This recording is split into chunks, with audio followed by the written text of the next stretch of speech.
আমি বিয়ের পর যখন শ্বশুরবাড়িতে এলাম, দেখলাম পাশাপাশি 3টি বাড়ির সাথে শাশুড়ি মায়ের কোনো কথা নেই। বুঝলাম প্রতিবেশীদের সাথে শাশুড়ির ঝগড়া। আমার তো শুনেই খারাপ লাগতে শুরু করলো। আমি তখন নতুন বউ, একটা ভয় ভয় করতে লাগলো। সেই সঙ্গে একটা খারাপ ধারণাও তৈরি হলো শাশুড়ির সম্পর্কে। বিয়ের আগে প্রত্যেকটা মেয়ের একটা ভয় ভীতি থাকে শ্বশুরবাড়ির লোকেরা কেমন হবে এই নিয়ে, বিশেষ করে শাশুড়ি মানুষটা। বিয়েটা যখন দেখাশোনা করেই, তাই মেয়ের বাড়ির লোকজন ছেলের সম্পর্কে খোঁজ খবর নেয় বেশি। শাশুড়ি কেমন হবে এটা নিয়ে কেউ মাথা ঘামায় না। প্রতিবেশীদের সঙ্গে কথা নেই এই ব্যাপারটা জানার পর থেকে শাশুড়ির প্রতি একটা ভয় কাজ করতো সব সময়। কিন্তু শাশুড়ি মা আমার সাথে ঠিকঠাকই ব্যবহার করতেন। বুঝতে পারতাম না শাশুড়ি মা তো খুব একটা খারাপ না, তাহলে কেন প্রতিবেশীদের সাথে ঝগড়া? নিশ্চয়ই শাশুড়ি মায়ের কোনো উইক পয়েন্ট আছে, আমাকে জানতেই হবে সে কথা। কিন্তু সেভাবে জিজ্ঞেস করার সাহস হয়নি। বিয়ের 3 মাস পর এদিকে নতুন বউকে দেখার জন্য শাশুড়ি মায়ের 2জন আত্মীয়া বাড়িতে এলেন। শাশুড়ি মায়ের বাপের বাড়ির তরফের লোক। আমার সাথে পরিচয় করিয়ে দিলেন আমার শাশুড়ি মা। আমি প্রণাম করতেই ওনারা বললেন, রেনুদি, তোমার ছেলের বউ তো বেশ সুন্দরী হয়েছে। তারপরে শাশুড়ি মায়ের দিকে তাকিয়ে বললেন, শুধু দেখতে সুন্দর হলেই হবে না, কাজে কর্মেও সুন্দরী হতে হবে। রূপ দিয়ে কেউ জল খাবে না কিন্তু। শাশুড়ি মা শুনে চুপ করে থাকলেন, কোনো প্রতিক্রিয়া দেখালেন না। আমার একটু খারাপ লাগলো। বুঝলাম শাশুড়ি মার বাপের বাড়ির লোক তো, তাই এমন কথা বলার সুযোগ পেল। সে যাই হোক, দুপুরে খেতে বসে ঘটল আরেক ঘটনা। ওই 2জন আত্মীয়ার একজন বললেন, রেনুদির তাহলে তো কপাল খুলে গেল, দারুণ রান্না করেছে তোমার নতুন বউ। আমি তখন পাশেই দাঁড়িয়ে আছি।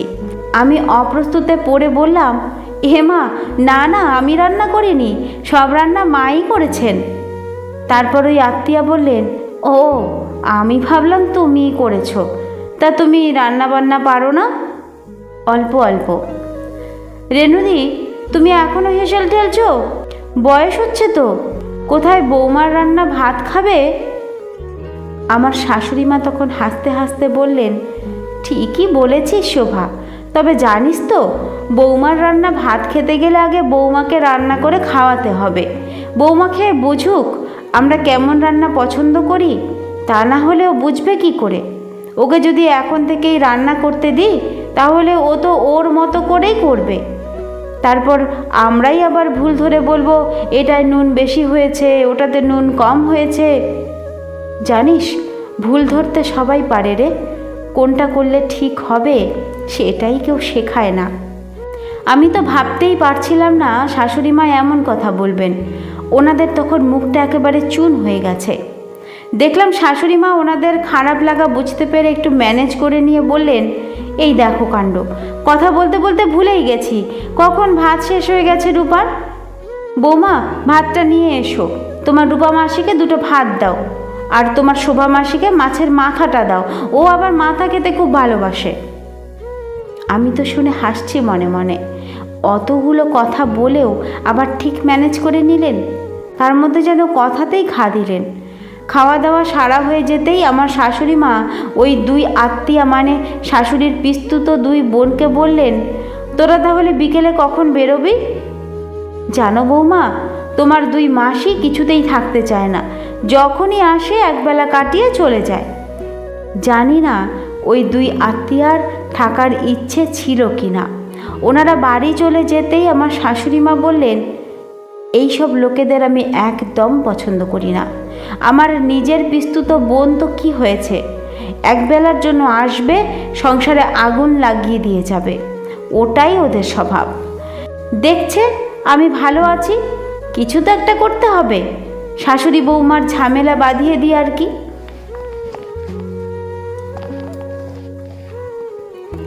সেই প্রথম শাশুড়িকে একটু হলেও চিনতে পারলাম।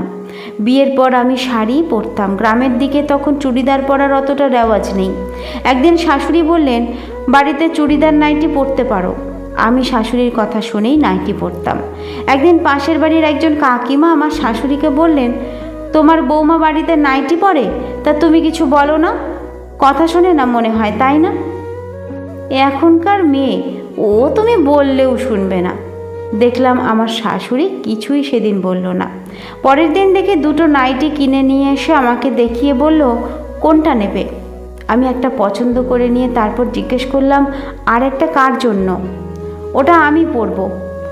পরের দিন ওই কাকিমাকে দেখিয়ে আমার শাশুড়ি বললেন, ভাবছি এবার থেকে নাইটিই পরবো, শাড়ির থেকে দেখছি নাইটিই ভালো।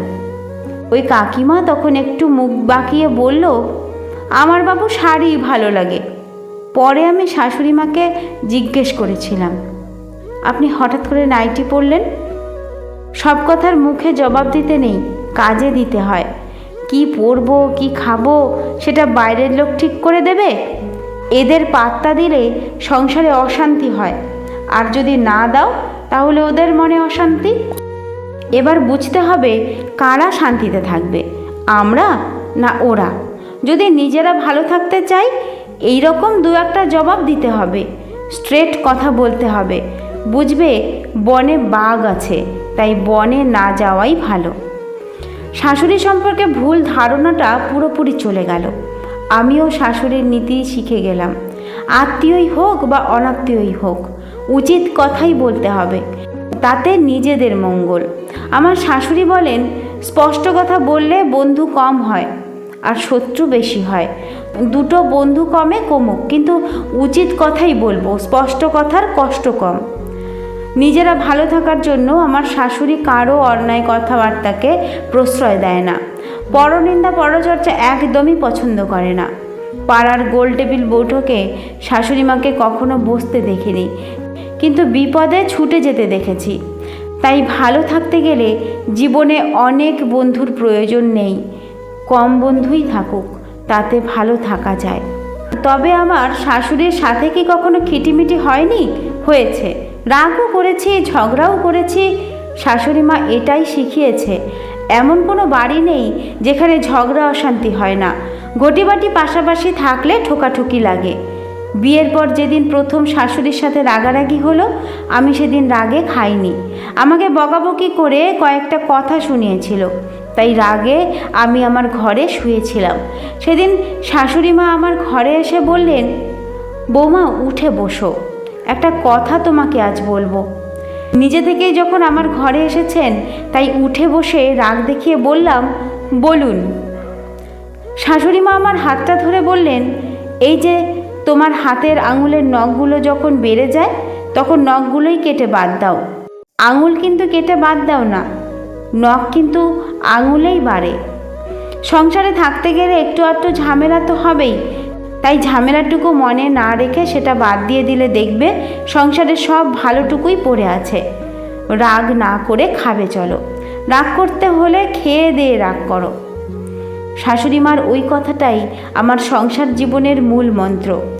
কথাটা এত ভালো লেগেছিল, সেই থেকেই এখনও মনে গেঁথে আছে। তবে শাশুড়ি মার ওই কথাটা ভীষণ দামি, রাগ করতে হলে খেয়ে রাগ করো। সত্যিই তাই, যখন রাগ হবে না খেয়ে থাকলে দেখবেন আরও রাগ বাড়ছে। একবার খেয়ে নেবেন, সব রাগ চলে যাবে। বিয়ের পর আমরা মেয়েরা শুধু শ্বশুরবাড়ি যাই না, শাশুড়ির হেসেলে গিয়ে উঠি। শাশুড়ি মানেই খারাপ নয়, তাই কারো সম্পর্কে খারাপ চিন্তা না করে ভালো চিন্তা করাটাই ভালো, তাতে ভবিষ্যতে ভালোই হয়। আমার বিয়ে হয়েছে 15 বছর। বিয়ের পর থেকে শাশুড়ি মা টানা 10 বছর আমাকে রান্না করে খাইয়েছিলেন। আমি শাশুড়িকে বলেছি, আপনার হেসেল থেকে এবার অবসর নেওয়ার পালা, এখন আমি রান্না করব, আপনি খাবেন। তারপর থেকে 5 বছর হলো আমি শাশুড়ির হেসেল সামলাচ্ছি।